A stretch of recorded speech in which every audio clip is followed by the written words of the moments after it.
This is Rock and Roll English. Real people, real English. Here's your host, Martin Johnston.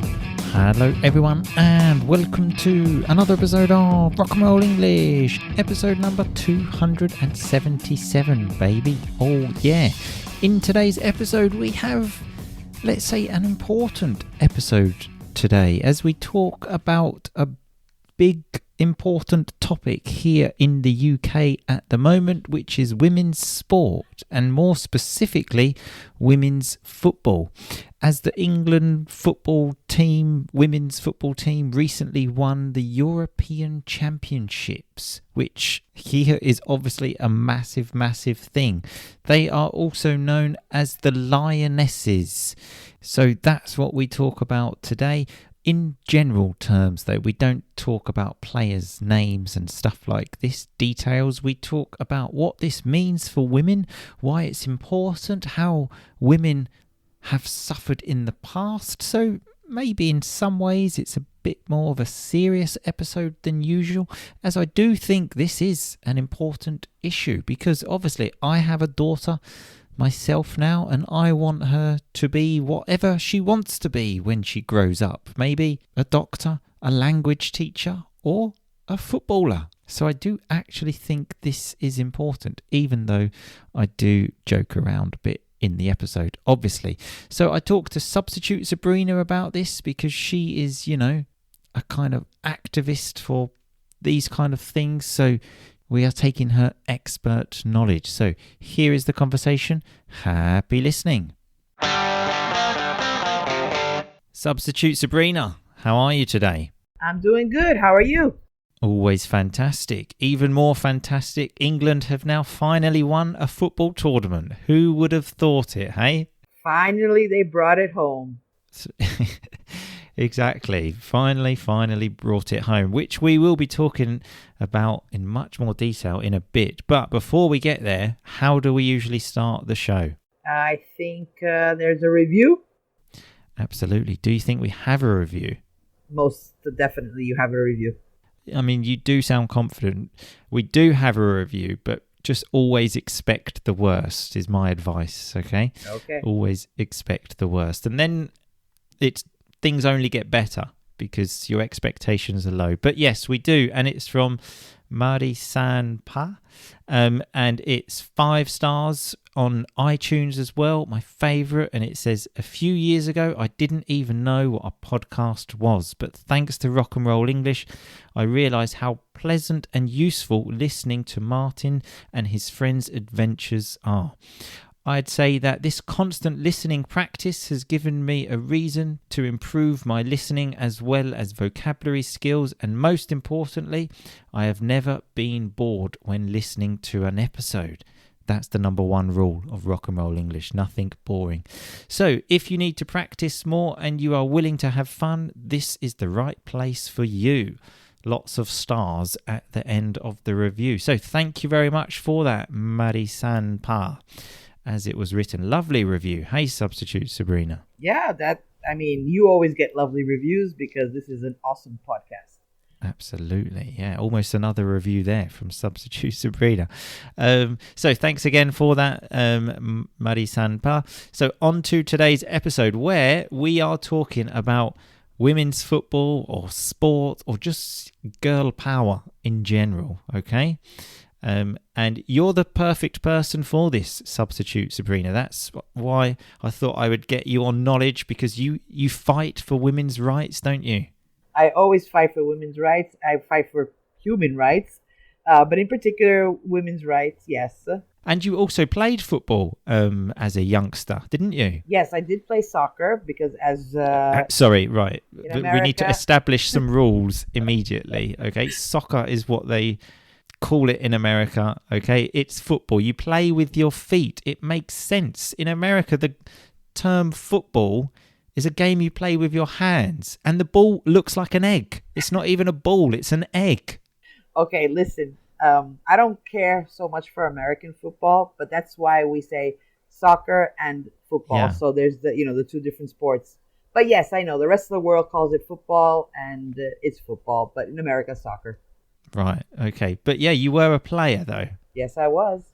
Right, okay. You can use some of your experience again for us. But as I said, the main message is just girl power. And I even saw the Spice Girls tweeted something about girl power and thought, wow, when the Spice Girls get involved, now we're talking. Now I'm interested, because that's where it all started.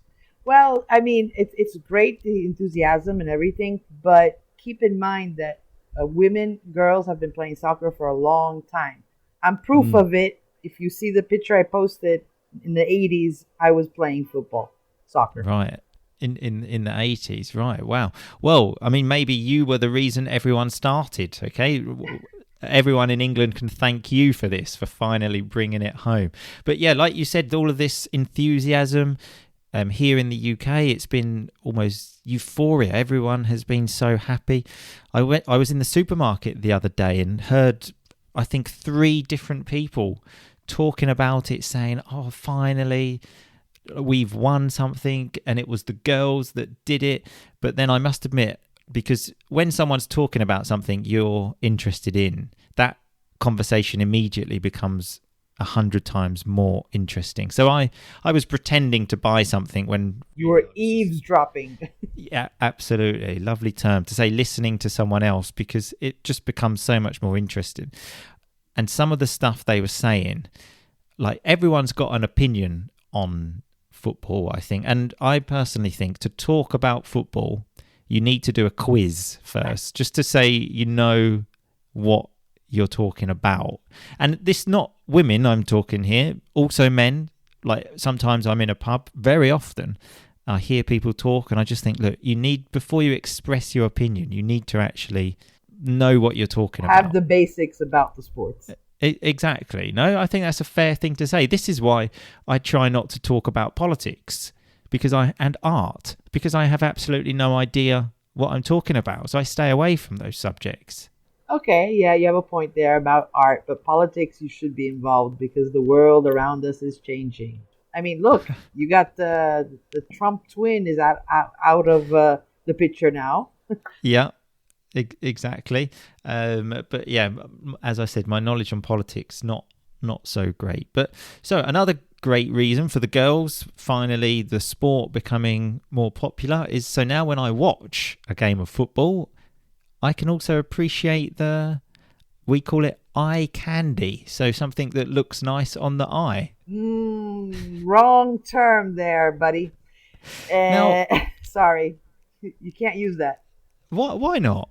Why do we have to say eye candy? You don't say that for the men's team, so why do we have to say it for the women's team? Now, I don't say that for the men because I don't see the men as attractive, but you definitely say this for the men. In fact, I remember watching a football match with you.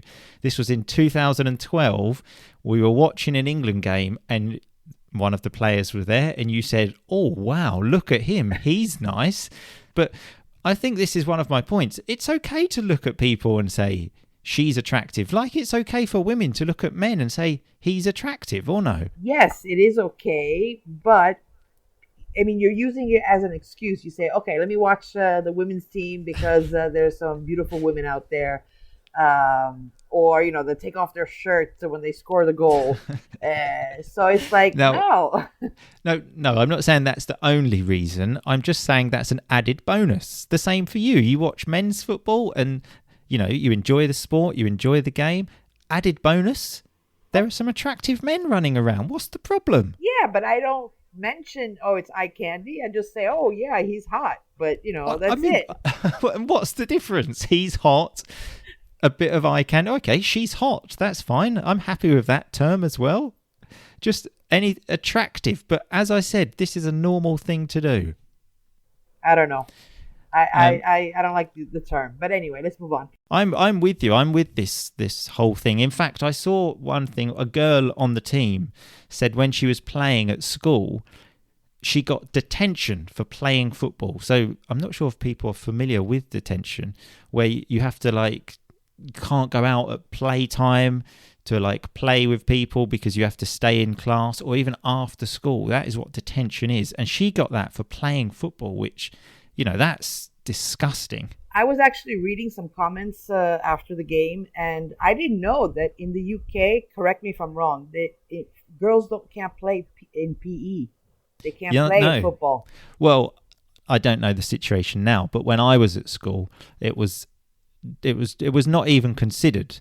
But at the same time, I remember being at school, and the teacher once enforced the girls to play, and it was the girls against the boys playing football. Right. And it was horrible because the girls didn't want to play, and they were being forced to play. But yeah, as far as I know, people don't play, which that's definitely wrong. It should be an option. But I'm sure there was probably some girls that wanted to play. Oh yeah. Make it a co-ed. When I was in junior high in Florida, I tried out for the boys team, and I actually got on the team. I didn't get to play because they kept me on the bench, but I was on the team. And then girls team came out, and obviously I tried out. I got in. But yeah, I had to play on the boys team. Right, interesting. And in fact, this is one of the things I wanted to ask. Do you think there will ever be a day when they play together? As co-ed, it could be in the future, but not in the near future, because people are still talking about how the sport is played differently, which we still have to get over this. So co-ed, I don't see it anytime soon. Because again, when I was living in Rome actually, and I was playing just like a Wednesday after work game of football, and it was a mixed game, so it was girls and boys. And I specifically remember once kicking the ball extremely hard because I wanted to score a goal. I, shot towards the goal. Right. And I didn't even realise that at that moment a girl was in goal, and the ball hit her very hard in the face. She was on the floor, and I felt terrible about it. You didn't have to feel terrible. That's part of the game. When I tried out for the high school team, that's how I got my position as a goalkeeper. I was hit in the face with the ball. I was I was on the floor for maybe about 2 minutes. I got up, and the coach said, "Okay, you made the cut." Right. Okay. I like that. Such an American term, that you made the cut. So that's the test then. Just stand there and get a ball kicked in your face. Yes. Actually, you reminded me of a game that I used to play at university with my friends, which was called Faceball, where we used to sit in the living room. This is just an example of how you have nothing to do at university. We had a ball that was soft, and the idea of the game was to throw it in the other person's face. So the other person had to sit there, close his eyes, and say 1, 2, 3, go, and you had to throw it at their face as hard as you could. Very smart game. Yeah. we even called it Faceball.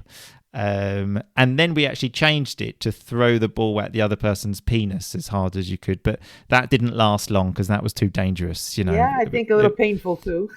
Dangerous for the future. So that got banned. But I found some examples of women outperforming men. So apparently there's a cyclist called Sienna Hogan who has the record for cycling from Los Angeles to San Francisco. Oh. Record men and women. There's another example here for tennis. So Billie Jean King, was... Yeah, King. I don't know why I said Jing. I think it was because it says Jean King. I had the J in my mind. Okay. Against Bobby Riggs in tennis, 1973. Bobby obviously being the man. And he said before the match, "I'll tell you why I will win. She's a woman and they don't have the emotional stability to win." Oh, whatever. And then it said he was made to eat his words. So a lovely term there. Like when you talk before, which is always dangerous in sport, never talk before the match. And he lost. He lost to this woman. Sorry to interrupt you. There's an actually cool movie about that. Oh, right. Yeah. Okay. Yeah. Okay, cool. I'll have to watch that. Another one, Jackie Tonawanda against Larry Rodania. And this was a boxing fight. So this Jackie Tonawanda was called the female Muhammad Ali. Wow. 1975, Madison Square Garden. she knocked him out in the second round, put him on his backside. Yeah. And I looked at a video of this, and I must admit, I saw her and thought, fucking hell, she looks scary. I would not want to mess around with her at all. But speaking about these things, now we're being, talking about all of this stuff. Boxing in general, I mean, that should be banned. What do you think? When the idea of the game is to knock the other person unconscious, I mean, how does that still exist? To be honest, it's not one of the sports that I like to watch. And actually, yeah, I agree. It should be banned or eliminated or whatever, because you have to knock down the other person by punching them in the face. Yeah. Exactly. That surely can't be allowed. No. But what else do we have here? So here I have some reasons why women's football is better than men's, okay? Which I just Googled, and it said 90% of male footballers are idiots. And I must admit, I agree with that, maybe 95%. But then I also thought that, for me, is the number of just people in general. Most people are, I mean, the Brexit vote is the example of that. Most people are idiots. Exactly. In general. It says women's football is much more family friendly, which is good. But although in the final, there was one of the England players, I can't remember her name, who had a bit of an argument with a German really player. Tall. By the lips, it sounded like she was like telling her off big time. But, I mean, telling her off is an understatement. Well, I didn't want to use, It was very clear. She said, "Fuck off, you fucking prick." Okay, there we go. Because I thought she said bitch, and Alberto's like Mr. Substitute. He said they don't say bitch in the UK. No, right? No, and I mean prick. Does that exist in Italy, in the US? Do you call people a prick? Yeah, but usually it's for a male. Right. Okay. Yeah. I mean, is that a sexist comment to say that you can only use prick for a man? Well, it's just like saying bitch is for a woman and prick is for a male. I don't know if it's sexist. No. And speaking of this, because just that word, I mean, it basically means dick, I suppose. I tried to do some research on that word just because I find it a very funny word, and I found out it's a pubic hair, isn't it? A pubic hair? No, so pubic hair is the hair you have on your genitalia. I know what a pubic hair is. I was doing that for the listeners, not for you. Okay. Okay. Just because they might think a pubic hair is normal hair, but it's not. It's the one you have downstairs. But no, prick though is basically dick. Here anyway. Again, in the States, I don't know. And it says here another reason why women's football is better is because the women earn a lot less money. Which is a big issue because they do earn a lot less, and it's totally wrong. Okay. There has to be equality there. Also a valid point. And speaking of equality, I mean, I think the biggest thing is to talk about how far the game has come, especially, I can't talk for everywhere, in the UK. Now, this was in 2006, and I remember this. Now, this is disgusting, but I want to break it down a bit. So, Football Manager, there was a woman linesman who called offside, and his team lost because of that. And this is a quote. I'm going to read the quote, and then we will analyse it, okay? Mm-hmm. He said, "Women in football is beyond belief. That might sound sexist, but I am sexist. I've spoken to my wife about it, and she's okay with it." Now, I mean, where do you start with something like that? Well, unfortunately, there are a lot of women who are stupid because... exactly what I was talking about earlier with the percentage, okay? They follow a sexist person, husband, whatever. He's a total asshole for saying that. And yeah, that's my view on it.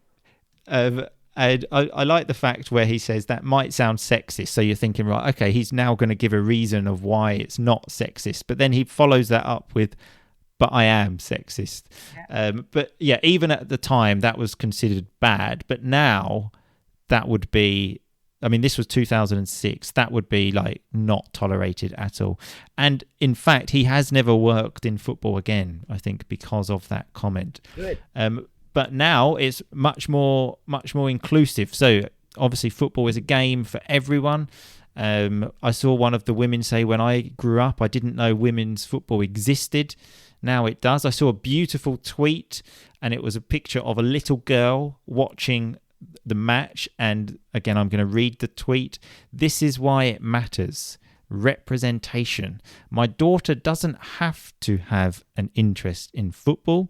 She just has to know that it's an option, that she can be anything she sets her little heart on. Exactly. From a princess to a lioness." That's right. How about that? That's awesome. That is awesome. And I think that's what it's all about. And again, I can only speak for my country, but knowing that it's an option of, like you said, playing at school just so they can do, everything that the men can do.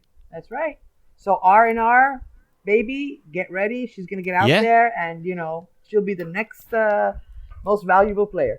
I would love for her to play football, but I think the worry is that I might then start trying to give her advice, so then she would not want to take any advice from me, so she would not play, basically to avoid me. That's the only thing that I think might stop her. But otherwise, I would absolutely love it. So I think we've covered it. We've covered all of the problems in the past. You've even corrected me, some of my thinking. And so onwards and upwards from here for women's sport in general. That's right. Hashtag girl power. Women power. Women power. But anyway, so thanks a lot, Substitute Sabrina, and we'll talk to you soon. Okay, bye-bye. Bye-bye. Okay, there we have it. Speaking about women's football, women's sport. So let's have a look at some of that R&R vocabulary. I said to Substitute Sabrina, you played football as a youngster, didn't you? This word is a lovely word, a youngster, when you were young.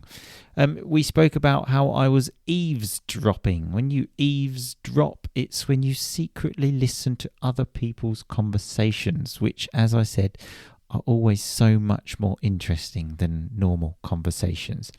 Then I spoke about eye candy, which is something that looks nice on the eye. We usually use this for the people we find attractive. And Substitute Sabrina got a little bit angry about that when I mentioned that, but I personally think there's nothing wrong with it. We are all human.